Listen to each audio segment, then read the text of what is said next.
Сайн уу?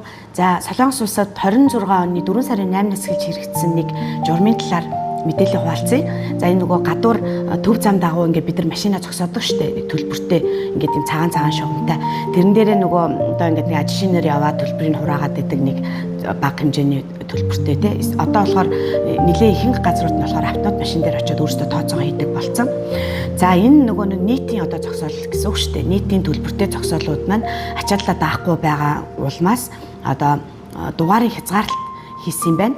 Тэгээ за энэ дээр болохоор одоо нэгд өдөр болохоор 1.6-аар төгссөн дугаартай машинууд, хоёр дахь өдөр 2.7-оор төгссөн, гурав дахь өдөр 3.8-аар төгссөн, дөрөв дахь өдөр 4.9-оор төгссөн, тав дахь өдөр 5.1-ээр төгссөн машинууд зогсохыг хориглож байгаа юм байна. За хагас бүтэн сая өдөр бол бүх нийтийн амралтын өдрийг бол тооцохгүй.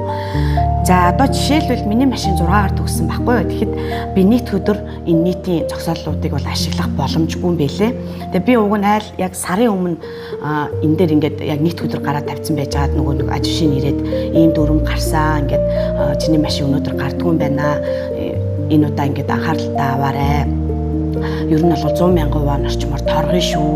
Энэ удаад ингээд мэдгүй ингээс тавьсан учраас ингээд зүгээр өнгөрөөё гэж надад хэлжсэн байхгүй. Тэгээ би тухайн үед л ингэсэн юм штэ гэж мэдчихээд ерөөсөө мартцсан. Тэгээ өнөөдөр чи нийт өдөр миний машин чинь 6-аар төгссөн өнөөдөр уг нь гарахгүй өдөр байхгүй. Тэгсэн чи би нөгөөдөө ингээд таг мартцсан. Гараад яг кофе шоп ороод кофе шопын урталт машина түр зогсоогоод кофе аваад гараад явсан. Тэгтээ надад торгуул энтер нь одоо хизээ ирэхийг бол мэдэхгүй байна. Ямар ч байсан төлбөр төлөх гээд очисон чинь 30 минут хүрээгүй байхад миний 3700 оны төлбөр над дээр гарсан. Уг нь бол тэгж гаргахгүй нэг 700 ч юм уу тэр хавцаа гардаг байхгүй. Тэр бол ямар ч байсан төлбөр нь амар өндөр гарсан. Торгуул нь дараа надад одоо ирэх ирэхгүйг нь бол сайн мэдэхгүй байна.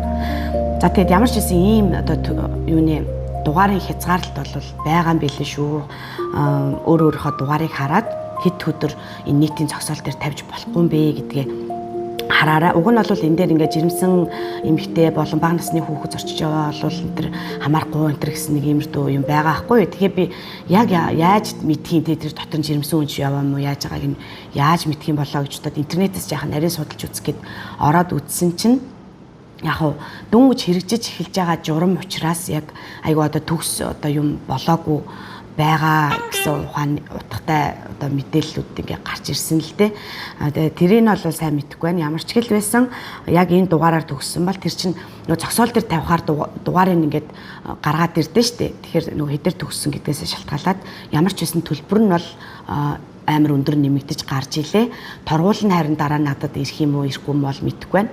Нэг сарын өмнө бол би нэгд өдөр тавихад 100,000 орчмын торгуултай байгаа шүү гэж тэр одоо нөгөө төлбөр одоо авдаг ажишээ бол хэлжсэн. Ямар ч гэсэн ийм дүрм гарсан байл шүү манайхаа мэдээд аваарай. Баяр таа.